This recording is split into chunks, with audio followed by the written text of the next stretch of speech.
CGC-ийн нэрэмжит олимпиад болон маркетингийн уралдаанд хэрхэн бүртгүүлэх вэ?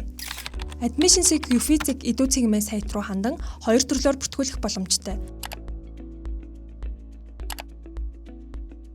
Нэгдүгээрт боловсролын үнэлгээний төвөөс өгсөн Яшийн бүртгэлийн дугаар болон нууц зүгээрээ нэвтэрч орох.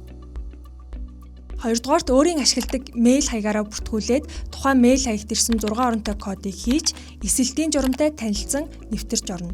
Цахим зөвлөх үйлчилгээ цонхонд хандан CGC-ийн нэрэмжит олимпиад болон маркетингийн уралдаан хэсэгт илгээх товчон дээр дарж, олимпиад болон уралдааны журамтай заавал танилцсан файл сонгох хэсэгтээр мэдээллээ оруулаарай.